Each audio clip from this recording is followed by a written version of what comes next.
Hello students, in this video we are going to discuss about class 12 chemistry solution chapters NCERT exercise solution question number 22.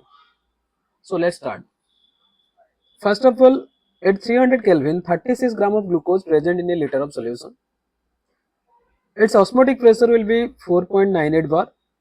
If the osmotic pressure of the solution is 1.52 bars at the same temperature, what would be its concentration? ध्यान सुनना, what would be its concentration? तो क्या पूछ रहा है? Concentration पूछ रहा है. दो सोल्यूशन है जिसमें एक का 36 ग्राम ऑफ ग्लूकोज प्रेजेंट है, दूसरा का ऑस्मोटिक प्रेशर गिवन है, बट हमें पूछ रहा है कि दूसरा जो ऑस्मोटिक प्रेशर गिवन है उसका कंसेंट्रेशन निकालो. देखो ध्यान सुनना, कहीं पे भी क्वेश्चन में ये मेंशन नहीं है कि ये आइसोटोनिक सोल्यूशन है. तो फिर क्या होगा, सुनो स्टेप बाय स्टेप बताते हैं. गिवन क्या है, दो सोल्यूशन है तो टू पार्ट्स करते हैं. 36 ग्राम ग्लूकोज ये गिवन है. टेम्परेचर T1 कितना है, 300 केल्विन है. एट द सेम टेम्परेचर मतलब यहाँ पर T2 ऑल्सो 300 केल्विन है. इसमें ऑस्मोटिक प्रेशर सपोज पाए 1 4.98 बार है. यहाँ पर ऑस्मोटिक प्रेशर पाए 2 कितना है, 1.52 बार है. इसका कंसेंट्रेशन C1 है, इसका कंसेंट्रेशन C2 है. तो हमें C2 निकालना है. ठीक है, क्या निकालना है, C2. कर सकते हो या नहीं बताओ. देखो pi equal to we know that pi equal to CRT. Pi क्या है, CRT है. R क्या है, यूनिवर्सल गैस कांस्टेंट है. यूनिवर्सल गैस कांस्टेंट है मतलब ये फिक्स है. C आपका कंसेंट्रेशन है, T आपका टेम्परेचर है. In this question temperature is constant according to question. Question हिसाब से आपका जो टेम्परेचर होगा वो कांस्टेंट है. क्या है, कांस्टेंट है. R कांस्टेंट है, T कांस्टेंट है. सो फिर pi 1 directly proportional to C1, pi 2 directly proportional to C2. ऐसा ही होगा ना, ये सुन लो. और क्वेश्चन में क्या गिवन है, ए लीटर ऑफ इट सोल्यूशन, मतलब कि पहले क्वेश्चन में वॉल्यूम गिवन है V1 कितना है, 1 लीटर एयर. ठीक है. नाउ इक्वेशन नंबर 1 है, इक्वेशन नंबर 2 है.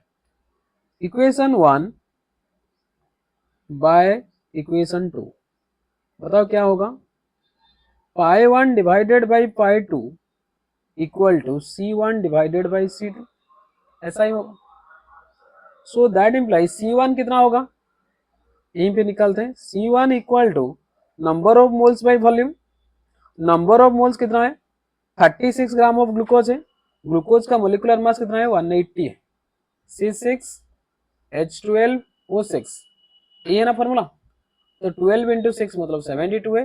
हाइड्रोजन 1 इंटू 12 मतलब 12 है. ऑक्सीजन 6 इंटू 16 मतलब 96 है.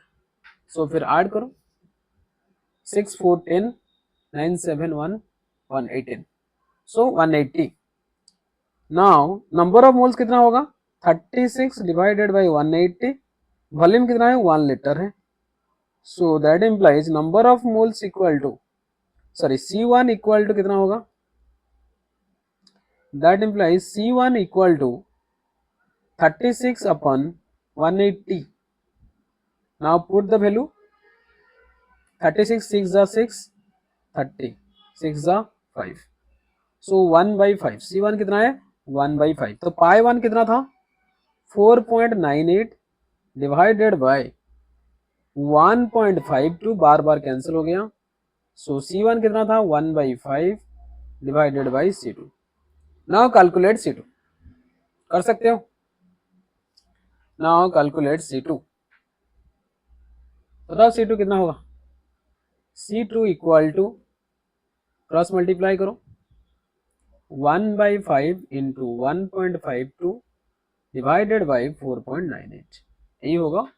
After the calculation will get approximately 0.061 मोल पर लीटर, कंसेंट्रेशन याद रखना मोल पर लीटर, ये आपका आंसर है। ठीक है, इजी क्वेश्चन था, ऐसा ही क्वेश्चन बोर्ड में आता है। इस क्वेश्चन पर आप RRT स्टार लगा सकते हो क्योंकि ऐसा ही क्वेश्चन बोर्ड्स एग्जाम में आते हैं, एंट्रेंस में भी आते हैं, नेट में आते हैं, पर बोर्ड्स में आते हैं, ज्यादातर बोर्ड्स में आते हैं, तो आप इसे कर सकते हो। ठीक है, देखो इजी था, आप कर सकते हो। So thank you.